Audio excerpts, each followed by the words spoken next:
Normally ഒരു road traffic accident അല്ലെങ്കിൽ ഒരു ലാൻഡ് മൈൻ ഇഞ്ചുറി വന്നു കഴിഞ്ഞാൽ ഫസ്റ്റ് ഇനീഷ്യൽ ട്രീറ്റ്മെന്റ് ഒരു ഓർത്തോപെഡിക് ഡിപ്പാർട്ട്മെന്റിലേക്കായിരിക്കും ഫസ്റ്റ് ചെയ്യുക.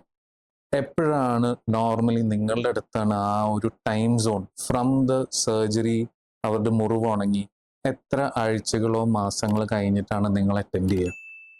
നമുക്ക് മാസങ്ങളും ദിവസങ്ങളും ഒന്നും വെയിറ്റ് ചെയ്യേണ്ട ആവശ്യമില്ല. Once the wound is heal അപ്പൊ തന്നെ നമുക്ക് സ്റ്റാർട്ട് ചെയ്യാം. പക്ഷെ എന്താ കാരണം വെച്ചിട്ടുണ്ടെങ്കിൽ ഇപ്പം ഇവര് വൂണ്ട് ഹീലിംഗ് കഴിഞ്ഞ് വരുന്ന സമയം തൊട്ട് നമ്മളുടെ റീഹാബിലിറ്റേഷൻ ടൈം, മെഡിക്കൽ ടൈം കഴിഞ്ഞു, ഇനി റീഹാബിലിറ്റേഷൻ ടൈം സ്റ്റാർട്ട് ചെയ്യാണ്.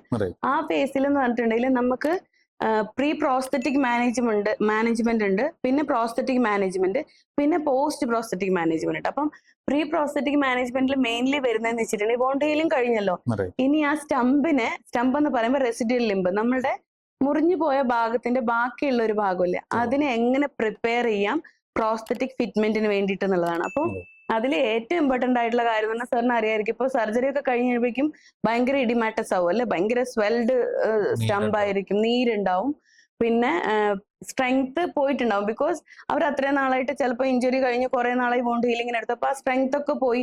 അതുമല്ല ഒരു ഫുൾ കാലുള്ളപ്പോൾ ഉള്ള സ്ട്രെങ്ത് മുറിച്ച് കളയുമ്പോൾ ഉള്ള സ്ട്രെങ്ത് എങ്ങനെ യൂസ് ചെയ്യണമെന്ന് അവർക്കറിയില്ല. സംടൈംസ് പൊസിഷന്റെ കാരണം കോൺട്രാക്ചേഴ്സ് ഡെവലപ്പ് ചെയ്യും അഡ്ജസന്റ് ജോയിന്റ്സിൽ. അപ്പൊ അതൊക്കെ മാറ്റിയിട്ട് എങ്ങനെ എന്നാലാണ് നമുക്ക് ഒരു കംപ്ലീറ്റ് സക്സസ്ഫുൾ പ്രോസ്തറ്റിക് ഫിറ്റ്മെന്റ് പറ്റുള്ളൂ. അപ്പൊ എപ്പോഴാണോ വോണ്ട് ഹീലിംഗ് വരുന്നത് അപ്പൊ തന്നെ നമ്മൾ നമ്മളുടെ അടുത്തേക്ക് അവരെ വിളിക്കുക, അല്ലെങ്കിൽ അവരോട് വരാൻ പറയുകയും ചെയ്യും. അപ്പം നമ്മളിപ്പോ NIPMR പോലെയുള്ള ഒരു ഓർഗനൈസേഷനിൽ എന്ന് പറഞ്ഞാൽ ഇപ്പൊ ഇതുപോലുള്ള ഒരു പേഷ്യന്റ് വരികയാണെങ്കിൽ ഏറ്റവും ആദ്യം കാണുന്ന PMR ആണ്, ഫിസിക്കൽ ഡോക്ടർ. അപ്പോൾ അവര് നോക്കിയിട്ടാണ് പറയണ ഇപ്പൊ വോണ്ട് ഹീലിംഗ് ആയി കുഴപ്പമില്ല, പ്രോസ്തറ്റിക് ഫിറ്റ്മെന്റിന് പോവാം. അപ്പൊ അതിനു മുന്നേ എന്തൊക്കെയാണോ ചെയ്യേണ്ടത്? അപ്പൊ അതിന് മുന്നേ ഫിസിയോതെറാപ്പി ട്രീറ്റ്മെന്റ് ഉണ്ട്, ഈ സ്റ്റംപ് സ്ട്രെങ്തനിങ്ങും പിന്നെ വോയിഡിമ കൺട്രോളും അതൊക്കെ മാനേജ് ചെയ്യേണ്ടത് ഫിസിയോതെറാപ്പി ഡിപ്പാർട്ട്മെന്റ് എന്നാണ്. അത് പിന്നെ റേഞ്ച് ഓഫ് മോഷൻ ഇൻക്രീസ് അത് ചെയ്യണമെങ്കിൽ, കോൺട്രാക്ചറിനെ അത് റിലീസ് ചെയ്യണം, ഇതൊക്കെ ചെയ്യുന്നത് PT മാനേജർ. പക്ഷേ റീഹാബിലിറ്റേഷൻ ഫേസിലേക്ക് വന്നു. അപ്പൊ വൺസ് ഇതെല്ലാം അച്ചീവ് ചെയ്ത് കഴിഞ്ഞിട്ടുണ്ടെങ്കിലാണ് നമ്മൾ അസസ്മെന്റ് ആൻഡ് മെഷർമെന്റ് ചെയ്യുള്ളൂ.